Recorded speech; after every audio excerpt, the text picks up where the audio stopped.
Shalom, shalom a você que está aí nos assistindo através dos canais do Ensinando de Sião na internet, você que está aqui na Rádio Sion. Esse que é um dia especial porque nós terminamos com este Shabat a porção, as duas últimas porções do livro de Bemidbar, Números. E como nós dizemos tradicionalmente, ao término de cada um dos livros da Torá, você vai dizer para o seu vizinho as palavras de Deus a Josué e as palavras de Moisés a Josué, que disse para ele o quê?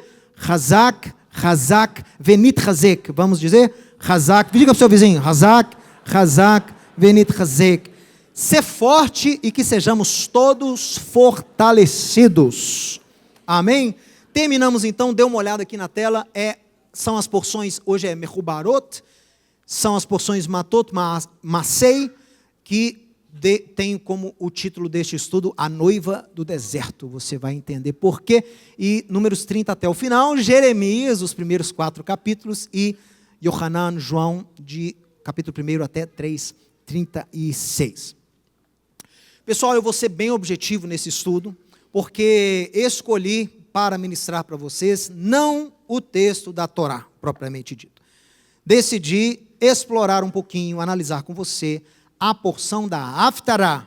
A Haftará deste Shabat é Jeremias, Jeremiahu, e é uma porção muito profética e importante para os nossos dias.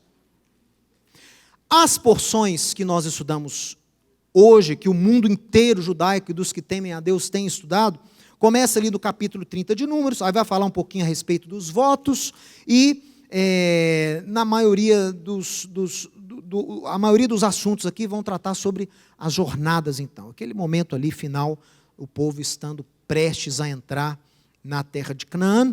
Lembrando um detalhe interessante, é que há uma batalha final, né, que os filhos de Israel se levantam contra ali os midianitas, para vingar aquele pecado lá de Baal-Peor, e um dos generais dessa batalha, que foi ordenado, um dos chefes desse exército, além de Yehoshua, Josué, foi Finéias.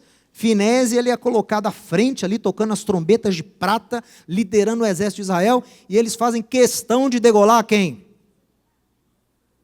Além dos reis de Midian. O mercenário, feiticeiro, Balaão, ele é morto aí nessa última batalha, né? Eu tenho certeza que deve ter sido o próprio Finéias mesmo, me dá uma lança aí, né? E foi lá e terminou o serviço, mas enfim, é uma porção muito interessante, você pode ler na sua casa os capítulos finais do livro de Números. Mas o que eu quero dizer para você, dê uma olhada aqui na tela, é a Haftará, lembrando você que Haftará em aramaico quer dizer conclusão, é aquilo que nós puxamos lá da palavra dos profetas dos Neviim, e a porção Matot Masei, ela tem como Haftará os primeiros capítulos do livro do profeta Jeremias. Grande parte da profecia de Jeremias, se você já leu o livro de Jeremias, você vai atentar para o seguinte: a palavra dele visava alertar o povo de Israel sobre as consequências e as catástrofes que viriam fruto da desobediência, da hipocrisia, da soberba e da contaminação com os ídolos. Não é de se imaginar que Jeremias, basta você ler o seu livro, não era uma pessoa muito benquista, nem querida, nem pelos reis, nem pelo povo de Israel. Meus irmãos, toda a profecia dos profetas do Eterno, né, que os profetas pagãos, eles anunciam o futuro. Se cumpre o que a pessoa profetizou, a profecia deu certo, né? O vidente, o agoreiro, o feiticeiro, acertou na previsão. Tem isso, tem casos onde profetas pagãos acertam em previsões, né? Há poder no mal também. Então essas pessoas atuam, por isso que o Eterno não manda, a Torá não manda você fiscalizar as profecias e a necromancia pagã. O Eterno manda você ficar afastado dessas coisas. Não procure essas coisas. Não vai lá para atestar se tem poder, se não tem, se quem está falando lá na sessão espírita é o parente que morreu ou não é, se a psicografia... Não se interessa em legitimar nada. Apenas fique longe, porque Deus condena qualquer tipo de prática desse tipo. Então o mandamento é afaste Afaste-se, não se contamine com essas coisas. Mas os profetas de Deus, os profetas que profetizam pelo Ruach, pelo Espírito de Deus, eles anunciam, sim, algumas vezes, fatos que vão acontecer, bênçãos que vão ocorrer, e eles também anunciam catástrofes. Mas todas as vezes que eles anunciam catástrofes, se a profecia de catástrofe se cumpre, o profeta fracassou. Esse é o conceito hebraico. Se a profecia de catástrofe não se cumpre, o profeta teve sucesso. Por quê? Porque nos profetas de Israel, o aviso é dado para gerar arrependimento e conversão do pecador. Jamais é dado um juízo da parte de Deus através de um profeta, onde se espera a degradação, se espera a condenação daquele que é o objeto da profecia. Pelo contrário, as profecias são dadas para alertar, para fazer com que o povo não viva aquele juízo. É por isso que Jeremias profetizava. Então, nos filhos de Israel, onde se o ímpio perece na profecia de juízo, a profecia, o profeta não teve sucesso, né? Não tem sucesso, eu digo que não houve arrependimento, e aquela profecia teve que se cumprir. Então, preste atenção, olha. Da mesma forma, hoje, você e eu, e quem está aí ao seu lado agora, somos anunciadores das consequências da desobediência à lei de Deus ou às leis de Deus. Nós somos arautos, nós somos profetas, nós somos aqueles que anunciam ao mundo que as obras do mundo são más.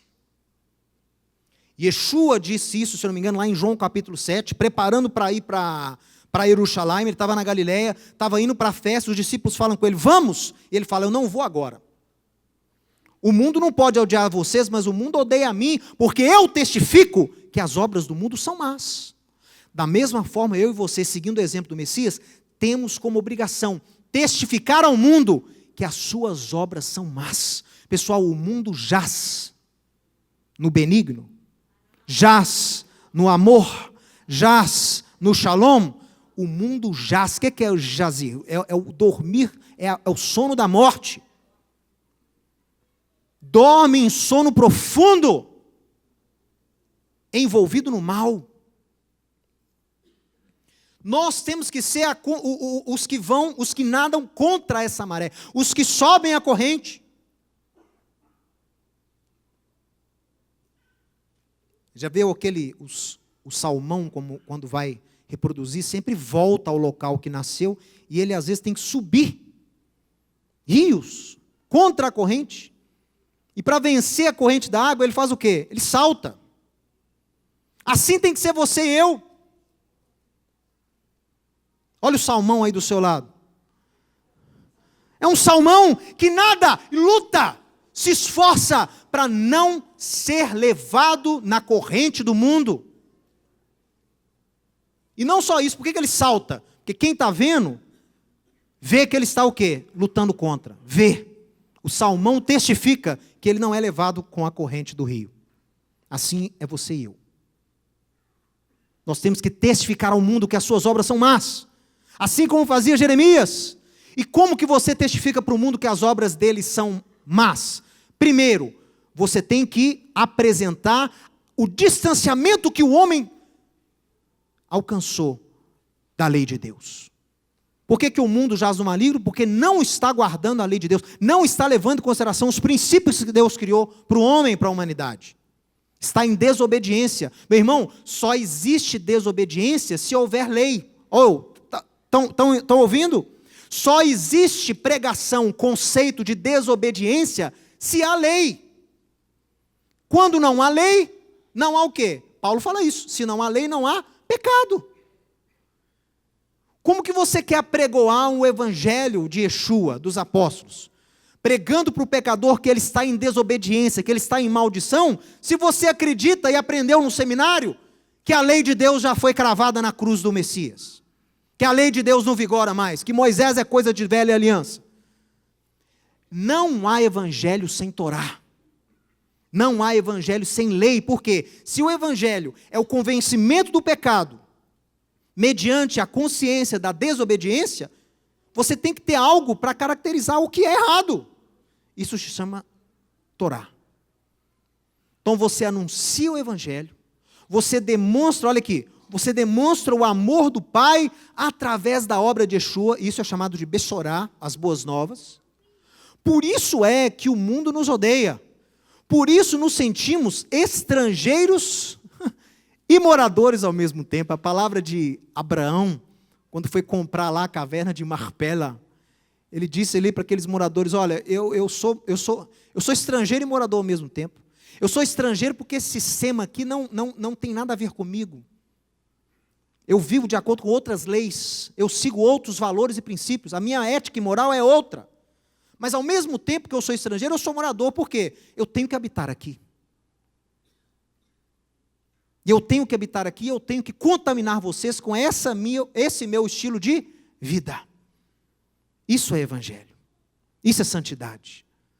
Outro dia eu postei uma frase antiga minha que eu dizia, olha, santidade não é você se isolar de tudo e de todos. Santidade não é você morar no alto de uma montanha, num convento distante, num local ermo onde ninguém vai te perturbar. Santidade é você contaminar e influenciar as pessoas com o seu estilo de vida. Para eu influenciar os outros, eu tenho que estar o quê? Entre as pessoas. Como o Messias nos ensinou, como os apóstolos, eles iam ao pecador. Eles nunca eram um com o pecador, mas eles estavam sempre o quê? Envolvidos, levando a palavra àqueles que estavam precisando. O evangelho. Então, olha só, eu quero dizer a você o seguinte,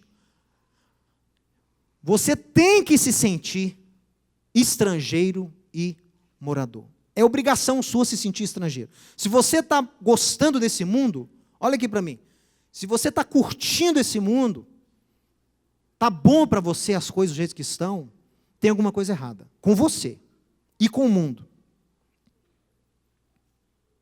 Você não pode se sentir à vontade nesse mundo, você não pode se sentir confortável nesse mundo. Você tem que ter o desejo dentro de si, o desejo profético de mudança, de restauração, de conversão aos caminhos de Deus. Você tem que amar o pecador como o Mashiach nos ensinou a amar, o desejo de vê-lo convertido a Deus. Deus amou o mundo tanto, pessoal, que deu o seu único filho. Então Deus ama o mundo, Deus ama o pecador. Olha só, o mundo já declarou guerra contra... Pedir o pessoal da mesa para ficar mais atento aí, porque eu vou sempre ler aqui, tem que ficar mais atento aí, vamos lá. O mundo já declarou guerra contra as leis de Deus. Isso é fato, isso é fato. Eu estou indo agora morar nos Estados Unidos, uma das coisas que me preocupa muito lá é a questão da liberalidade que é apregoada lá pelos chamados liberais, mas o liberal lá tem outro sentido, liberal lá é a esquerda. Que é um pessoal que usa essa bandeira da igualdade, usa essa bandeira da inclusão, para declarar guerra à lei de Deus. Você só pode levantar bandeira de inclusão, levantar bandeira de minorias, se você levanta também uma bandeira de guerra, de rebeldia à lei de Deus. É o que está acontecendo hoje nos Estados Unidos. É o que está acontecendo lá. Mas olha só, eu quero mostrar para você então, você pode acompanhar aqui, os primeiros versículos de Jeremias capítulo 2, se você puder abrir aí sua Bíblia, os primeiros versos de Jeremias capítulo 2, eu vou projetar aqui e vou ler junto com você. Olha lá, vamos ver. Paraxá de hoje, Haftará de hoje. A mim veio a palavra do Eterno dizendo, vai e clama aos ouvidos de Jerusalém. Assim diz o Eterno, lembro-me de ti, da tua afeição quando eras jovem, e do teu amor quando noiva, de como você me seguia pelo deserto, numa terra em que não se semeia. Então, naquela época, Israel era consagrada ao Eterno, e as primícias da sua colheita. Todos os que a devoravam se faziam culpados, o mal vinha sobre eles, diz o Senhor. Ouvi a palavra do Eterno, ó casa de Jacó, e todas as famílias da casa de Israel, porque assim diz o Eterno, que injustiça acharam vossos pais em mim, para de mim se afastarem, indo após a nulidade dos ídolos, e se tornando nulos eles mesmos, e sem perguntarem, onde está o Eterno que nos fez subir da terra do Egito? Que nos guiou através do deserto, por uma terra de ermos e de covas, por uma terra de sequidão e sombra e morte, por uma terra em que ninguém transitava e na qual não morava algum homem. Eu vos introduzi numa terra fértil, para que comesseis o seu fruto e o seu bem, mas depois de terdes entrado nela, vós a contaminastes, e da minha herança fizestes abominação. Os sacerdotes não disseram, onde está o Eterno, para que possamos buscá-lo? E os que tratavam da lei, os professores, os mestres, não me conheceram. Olha só, pessoal. Professores da Torá que não conheciam a Deus. Você acha que existe isso hoje? Os pastores prevaricaram contra mim. Os profetas profetizaram por Baal e andaram atrás de coisas sem nenhum proveito. Misericórdia, pessoal. Esse é um texto muito importante e não é à toa que é lido nas últimas porções de Números, quando o povo está prestes a entrar. Porque é um memorial, é um lembrete do que aconteceu depois dessa entrada. É um memorial porque séculos depois, Deus fala com o profeta, eu tenho saudade de Israel. Saudade dos dias em que Israel esteve lá no deserto comigo 40 anos. Deus tem saudade. Deus tem saudade da sua noiva naquela época. Israel é a noiva do Eterno. Foi desposada lá em Êxodo 20. O próprio Jeremias fala isso no capítulo 31. E Deus fala com o profeta, diz para Israel que eu tenho saudade daqueles dias. E às vezes eu falo isso aqui, as pessoas vêm me questionar, me mandam e-mails dizendo, peraí, mas Mateus, eu acho que você não leu direito a Torá. Esses 40 anos foram só de problemas, Mateus. O povo murmurava, o povo reclamava, o povo se rebelava, o povo adoraram o bezerro de ouro. O povo idolatrava lá Nehushtan, o povo era dizimado, vinha fogo do céu, consumia um, abria terra, consumiam outros, milhares morreram por pragas em consequência da desobediência. Que tempo é esse que Deus tem saudade? Deus tem saudade disso? Deus tem saudade dessa época? O povo judeu é um povo rebelde, o povo judeu é um povo que se volta contra os princípios de Deus, povo de dura servir. Mas Deus fala com o profeta, não. Eu tenho saudade deles daquela época. Porque naquela época, eles dependiam de mim 100%. Eles não davam um passo sem que eu mostrasse antes a direção a ser seguida. Eles não comiam sem que eu desse a eles o pão do céu, o maná. Tudo o que eles faziam, eles eram orientados por mim. E eu estava entre eles todos os dias. Deus tem saudade dessa época, pessoal. Você está vendo que a época que Deus teve mais saudade não foi uma época isenta de problemas. Deus compara o tempo no deserto com Israel com uma lua de mel. Ele fala, é minha lua de mel. Eu tenho saudade da graça, da noiva graciosa, nos tempos da nossa lua de mel. É o que ele fala para Israel. Olha só. As pessoas tendem a acreditar que os judeus são teimosos, rebeldes, demonstrando toda essa rebeldia durante os 40 anos. Eu falo a você, sim, teve problemas, mas também houve o quê? Um relacionamento íntimo com Deus que nunca mais Israel experienciou. Nunca. Qualquer rabino vai dizer a você, seja messiânico ou não, que o tempo onde Israel mais esteve próximo a Deus foram durante os 40 anos do deserto. Nunca mais Israel esteve tão próximo do Eterno quanto naqueles anos. Em meio a todos aqueles problemas. E as pessoas se voltam muito contra a casa de Israel, porque leem os relatos aqui do Êxodo, mas eu pergunto, eu já disse isso aqui antes, imagina se fosse você. Porque o judeu reclamava muito, e você não reclamaria não? E você não ia pedir carne não? Você não ia enjoar de maná não? Você não ia pedir água também não, quando visse os seus filhos com sede? Será que alguns de nós não chegaria até a pedir para voltar para o Egito? Porque lá tinha cebola, lá tinha os peixes do Nilo, lá tinha os repolhos.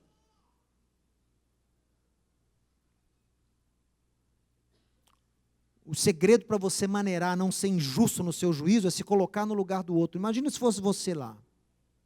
Como você agiria? As pessoas são aptas a prestar julgamento, né? A julgar, a criticar. Mas e se fosse você no lugar dele? Assim é com o povo de Israel. Olha só. Jeremias e Isaías, ao contrário do que as pessoas podem pensar, veem esse período no deserto como a lua de mel entre Deus e Israel. E o mesmo conceito é visto lá no capítulo 31. Ô meu amigo, quem já teve lua de mel aqui, levanta a mão. Quem já teve lua de mel, levante a mão. É bom, não é? É ótimo.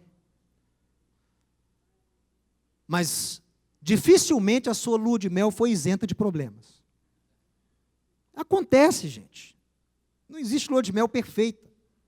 Acho que até os problemas fazem parte das memórias que você tem hoje. Né? Minha esposa está ali. Então ela lembra dos nossos primeiros meses de casado. Foram meses lindos. Onde não tínhamos muito, mas tínhamos um ao outro. Ela dependia 100% de mim, eu dependia 100% dela. Chegamos, né? De vez em quando a gente conversa sobre isso, a gente chega a ter saudade, olha aquele tempo, né? Nossa casa era tão pequenininha. Né? Filma ela aqui. Não me filma não, filma ela. Vai embelezar o vídeo um pouquinho, isso. Não era assim? Nosso apartamentozinho, né? Era um quarto, cozinha e quarto e banheiro, tudo junto, gente. 20 e poucos metros quadrados. Né? Estudantes os dois, bolsistas os dois.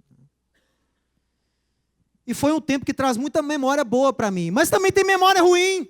Tem ou não tem? Tem. E tudo isso hoje, os momentos bons e os momentos ruins, constroem uma memória frutífera para mim e para ela. Olha só. O que os profetas podem ver nesse período? Uma época boa para Israel e para Deus. Por que Deus tem saudade de Israel dessa época? Olha só. Deus estava com eles todos os dias.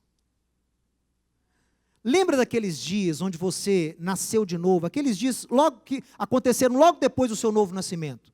Onde você pedia orientação de Deus para tudo.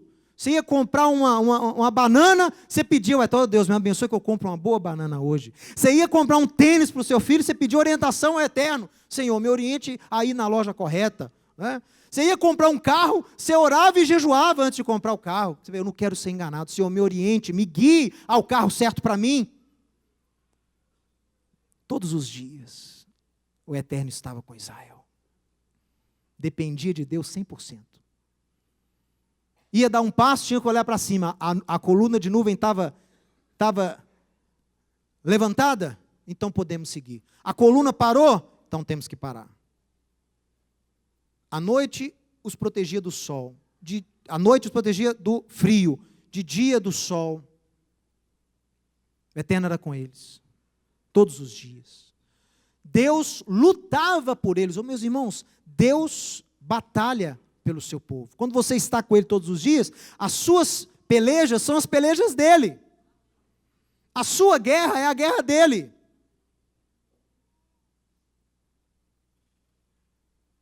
Um dos nomes que Davi deu para Deus é Adonai Ish Milchamá.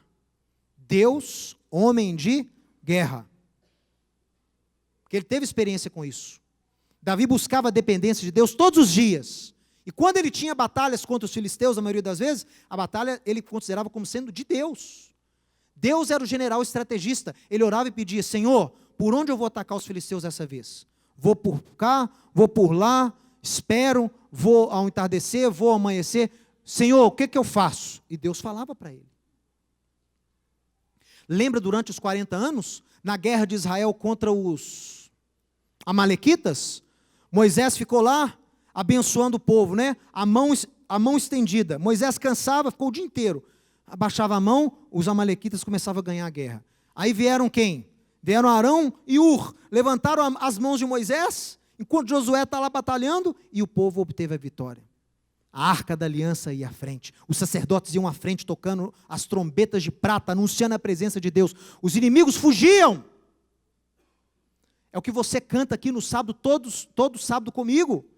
Levanta-te, Senhor, e que os teus inimigos se dispersem. Levanta, quando eles levantavam a arca, levantavam a arca para poder andar rumo à batalha, eles cantavam, Kuma Adonai veiafutsu oivecha, fujam da tua presença os que são teus inimigos, não os nossos. Olha isso. Quando você está num relacionamento íntimo com o Eterno, os seus inimigos são inimigos de Deus. Isso é uma coisa que nós clamamos aqui nessa casa todos os dias. Você que está me vendo aqui pessoalmente, que fala mal de mim, e eu sei que você fala mal de mim. Você que está me assistindo agora, que fala mal do meu pai, fala mal de mim. E o pior das pessoas que agem contra nós, é aquele que fala mal de mim, fala mal do meu pai, e vem aqui me abraçar depois. Eu digo a você, vocês não estão falando mal de mim ou do meu pai, vocês estão se levantando contra uma obra de Deus. Vocês estão se levantando contra aquilo que o Eterno opera através de nós. E nós não vamos fazer nada. Nós entregamos vocês nas mãos do Eterno. Veiafutsu oivecha. E o Eterno sabe muito bem como lidar com gente hipócrita. Com gente que adora dançar, como a gente diz em hebraico, dançar em 2 casamentos no mesmo dia. A conta vai chegar, meu irmão. A conta sempre chega. Você tem dinheiro para pagar?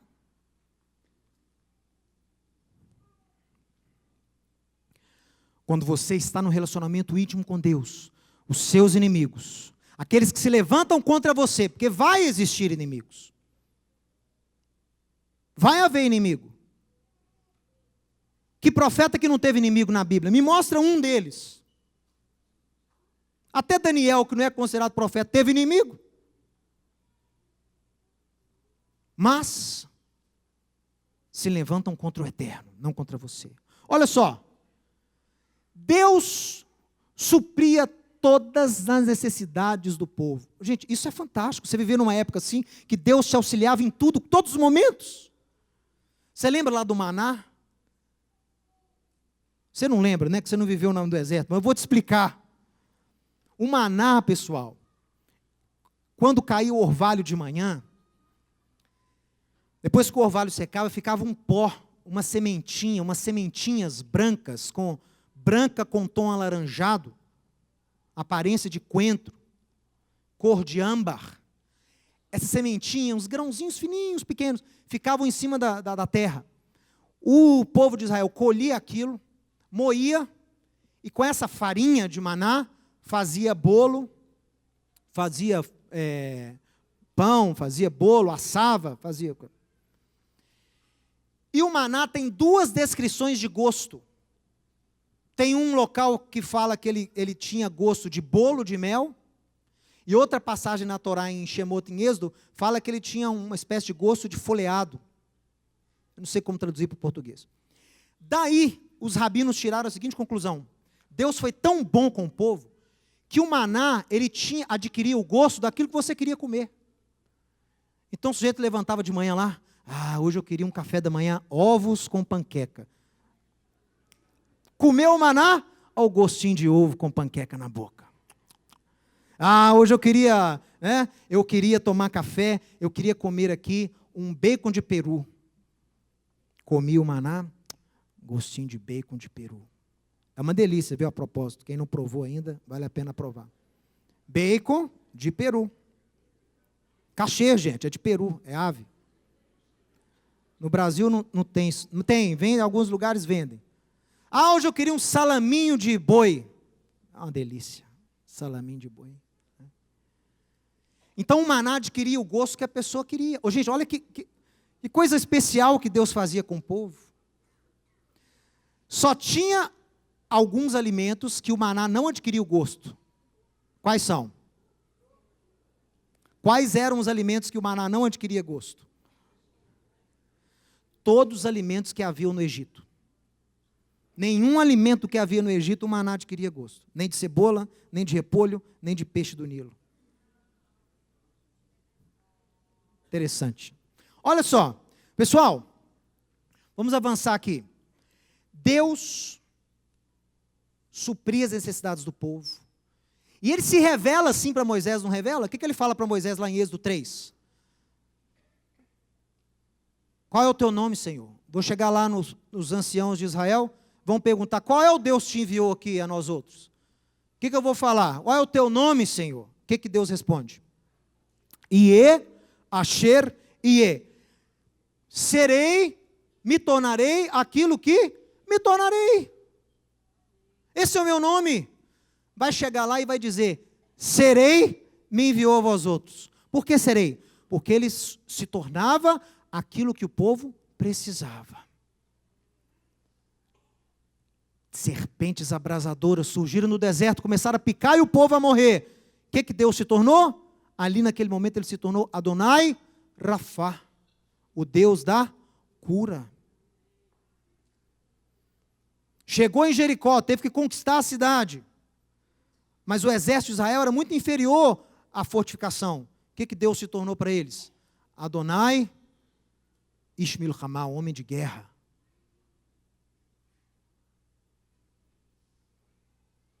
O Eterno se torna aquilo, quando você tem intimidade com Ele, Ele se torna aquilo que você precisa. Pessoal, esse é o problema de você ter uma religião. Porque quando você tem uma religião, Deus não é aquilo que você precisa. Deus é aquilo que você fez dele. Você faz um Deus para si.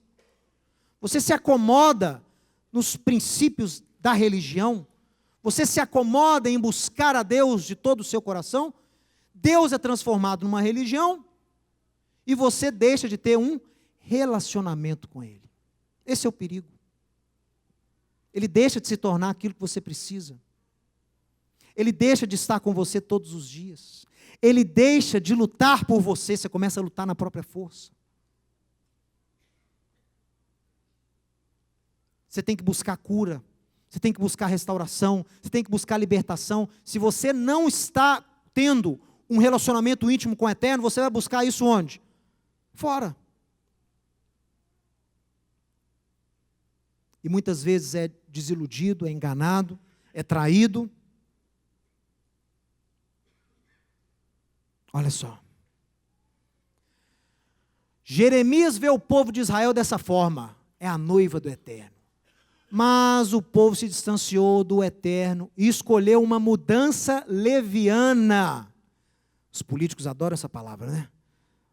Ô deputado, falaram aqui mal do senhor. Isso foi uma declaração leviana. Né? O que é o leviano? O leviano é irresponsável. Inconsequente e irresponsável. Então, Deus fala com o povo, olha, vocês, povo de Israel, mudaram levianamente, mudaram de forma irresponsável o meu caminho e começaram a seguir para um outro caminho.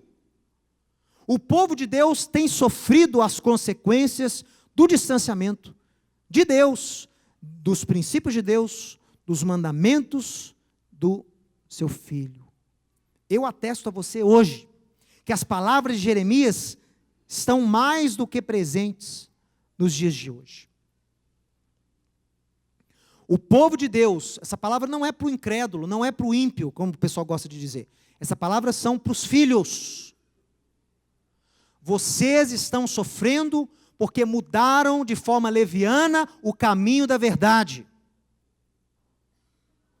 Porque construíram para si religiões de homens, que têm mais afastado o homem de Deus do que aproximado o homem a Deus.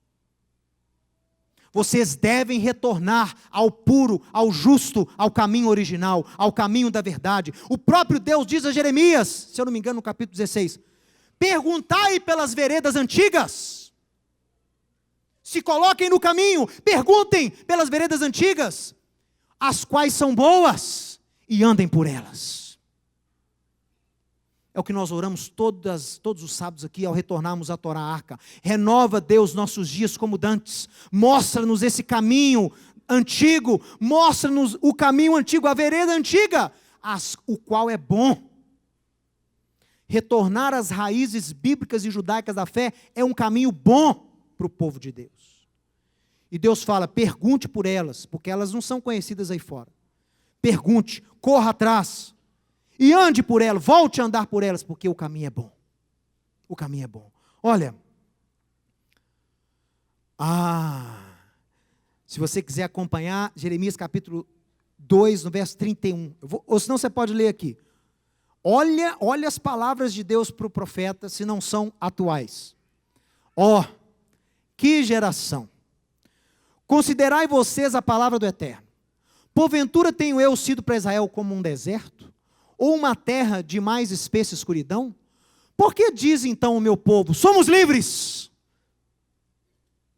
Jamais tornaremos a ti. Gente, eu ouço tanto isso aqui.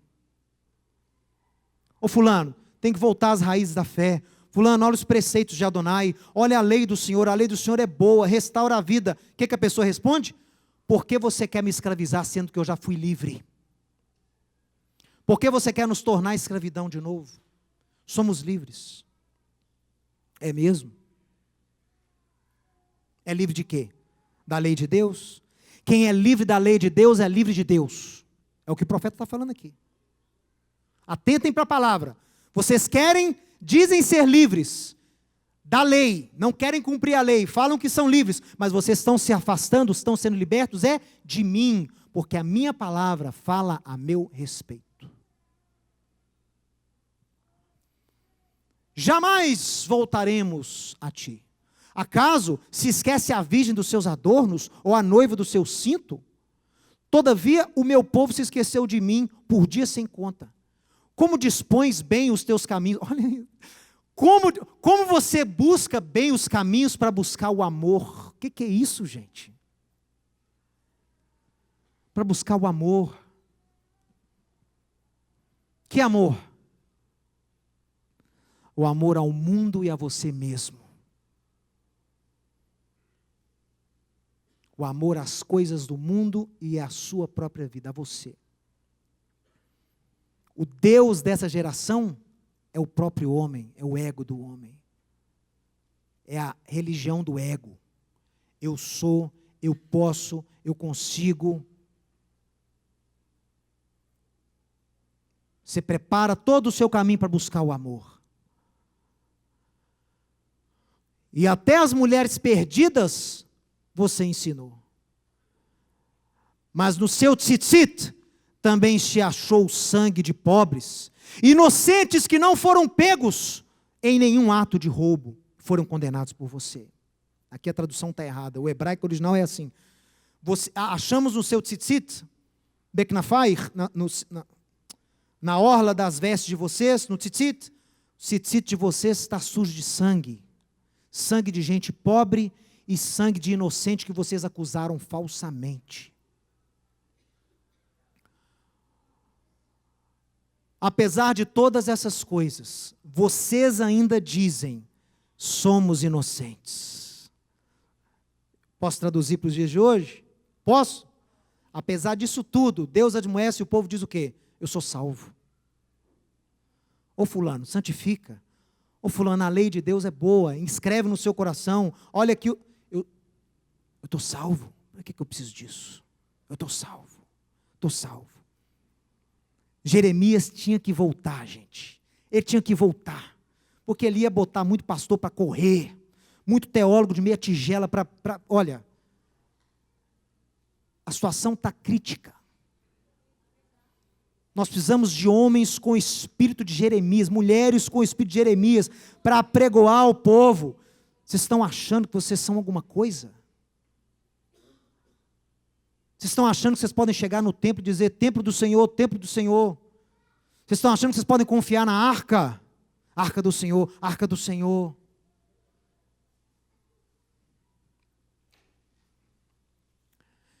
Sou salvo, sou salvo. Certamente a ira do Senhor se desviou de nós. Eis que entrarei em juízo contigo, porquanto vocês dizem, não pecamos. Que mudar leviano é esse dos teus caminhos, ó povo de Deus? Também do Egito serás envergonhada, como foste envergonhada da Assíria. Também daquele sairás de mãos na cabeça, porque o Senhor rejeitou aqueles em quem confiaste, e não terás sorte no meio deles. Mais uma vez, as profecias têm a intenção de mudar, não de condenar, de mudar, de trazer transformação. O homem tenta se tornar independente, enquanto Deus tem saudades da dependência pessoal. Qual é a solução? A solução é reconhecer onde nós caímos, voltar às práticas das primeiras obras do Messias, voltar à Torá, voltar aos princípios que nos mantêm no caminho de Deus, voltar aos princípios que nos mantêm no caminho reto. Caminho reto quer dizer caminho da justiça. Lembre-se das palavras de Yeshua à igreja em Éfeso. Apocalipse capítulo 2. Gosto de vocês. Vocês têm guardado o meu nome. Vocês têm combatido os falsos apóstolos. Vocês têm lutado para defender o meu nome. Tenho, porém, contra ti isso, que vocês abandonaram o primeiro amor. As pessoas acham, quando leem isso aí, que Cristo estava admoestando aquela igreja porque esqueceu de Cristo, que o primeiro amor da igreja é Cristo. Não é Cristo o primeiro amor da igreja. Não na admoestação que foi dada lá em Éfeso 2. A igreja em Éfeso, em Apocalipse capítulo 2. Porque Yeshua fala, vocês têm guardado o meu nome, vocês têm perseverado no meu nome, então não abandonaram o nome de Cristo. Conheço as vossas boas obras, então estava fazendo boa obra. Tenho, porém, contra ti isso, 2 pontos. Vocês abandonaram o primeiro amor.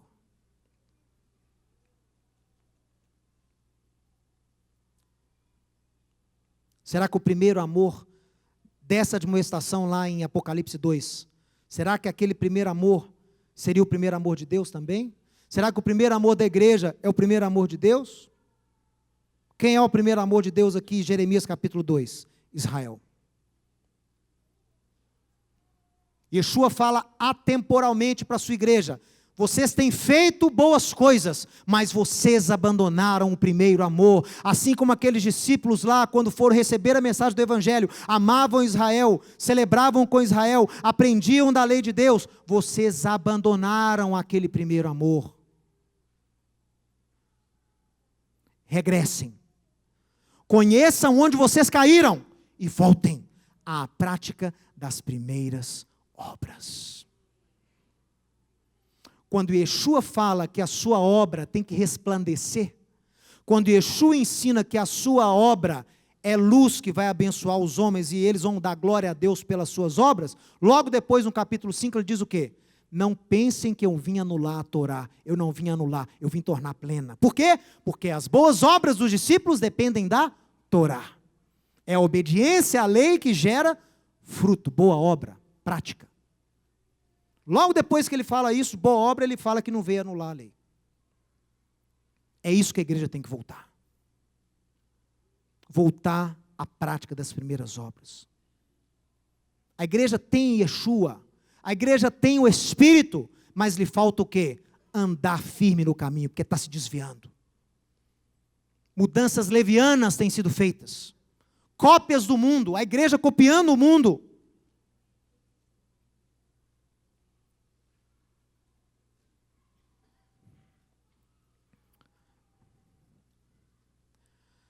Não podemos nos contaminar com a ideologia deste mundo, que apregou uma falsa igualdade embasada na rejeição da lei de Deus. E Jeremias continua lá no capítulo 3, que é para a gente encerrar, ele diz o seguinte: convertei-vos, ó filhos rebeldes. Está vendo que é filho? Não deixou de ser filho, mas está em rebeldia. contra Deus, contra a lei de Deus. Convertei-vos, ó filhos rebeldes, diz o Eterno, porque eu sou o vosso esposo. Diga amém, pessoal. Deus é o nosso esposo, e Ele nos tomará, um de cada cidade, 2 de cada família, e nos levará a Sião. E eu vou dar para vocês, pastores segundo o meu coração, como eu oro por isso, que vos apacentem com conhecimento. Inteligência aqui quer dizer prudência. Asquiel, prudência. Vou dar para vocês pastores, que vão apacentar vocês, segundo o meu coração, com conhecimento e com inteligência. É o que eu menos vejo hoje. Gente que apacenta o povo de Deus com conhecimento e inteligência. E aí, vai acontecer que quando vocês se multiplicarem e forem fecundos na terra, então, diz o Eterno, nunca mais se exclamará, Arca da Aliança do Senhor. Ela não lhes virá à mente, não se lembrarão dela, nem dela sentirão falta, e não se fará outra. Você que fica procurando a Arca da Aliança aí, está aqui, Jeremias fala, não vai fazer outra. Não vai precisar de arca. Por quê? Ele explica. Naquele tempo, chamarão a Jerusalém de trono do Senhor. Nela se reunirão todas as nações em nome do Senhor, e já não andarão segundo a dureza do seu coração maligno. Naqueles dias andará a casa de Jacó junto com a casa de Israel, e virão juntas da terra do norte para a terra que dei em herança a vossos pais. Se voltares, ó Israel, e eu escrevo aqui nesse contexto, se voltares, ó povo de Deus, ó igreja, diz o Senhor, volta para mim. Se removeres as tuas abominações de diante de mim, não mais andarás vagueando. Se jurares pela vida do Eterno, em verdade, em juízo e em justiça, então nele serão benditas as nações, e nele elas se glorificarão. Porque assim diz o Senhor aos homens de Judá e aos de Jerusalém: lavrai para vós outros campos novos, e não semeeis entre espinhos. Essa é a palavra para o povo de Deus nos dias de hoje. Chega desse caminho. Chega. É hora de começar a preparar, de lavrar campos novos. Campos novos. Que são o quê? Novo para você, mas são antigos, porque são caminhos antigos que você entulhou, que a religião entulhou. É hora de lavrar esses novos caminhos que não são caminhados há séculos. E é hora de não semear mais entre espinhos. Eu falo isso aqui para quem me escuta. Gente, passou da hora, passou da época de você ficar defendendo fé, debate teológico, né? Vem aqui para você participar de um debate teológico. Debate teológico. Você quer que eu apregoe aquilo que Deus tem me dado para quem não quer me ouvir? Chega de semear entre espinhos, meu irmão. Já cansei disso. A palavra de Deus para nós hoje é: não semeie mais entre espinhos. Dê de comida a quem tem fome. Dê água a quem tem sede. Aquele que procura tem achado. Aquele que busca tem encontrado. Anuncie a palavra, anuncie o evangelho, confronte o mundo com as suas obras malignas, e as pessoas vão se convencer pelo espírito da sua maldade e do seu distanciamento de Deus, e elas vão te procurar. Elas vão te procurar. Vão fazer com você como estão fazendo com os judeus messiânicos, puxando o nosso tzitzit, Zacarias capítulo 8, e dizendo: espera aí, nós vamos com você porque temos visto que Deus é com você. Ensina-nos a lei do teu Deus. Vão fazer isso com você, e não precisa ter tzitzit para isso não. Vão puxar você, vão falar: como é que eu recebo mais disso? Eu quero mudar de vida. Como que eu faço para fazer as pazes com Deus? Eu estou em pecado. Esse é o poder do Evangelho. É o poder para a salvação, primeiro ao judeu e depois para o grego. E você não deve se envergonhar dele. Circuncidai-vos para o Senhor. Beleza, é agora que eu vou virar judeu mesmo. Não. Circuncidai o vosso coração, ó homem insensato, para que o meu furor não saia como fogo e arda, e não haja quem o apague, por causa da malícia das vossas obras. É tempo de arrependimento. Que possamos voltar a ter um relacionamento íntimo com Deus, sendo dependentes e gratos a Ele ao mesmo tempo. Tem que ser dependente, tem que ser grato. Que possamos viver em constante lua de mel com o nosso Deus, assim como Israel viveu durante os 40 anos. Mas calma aí. Eu quero viver. Ô, meu irmão, já pensou você viver em constante lua de mel com a sua esposa? Já pensou você viver em constante lua de mel com o seu Deus?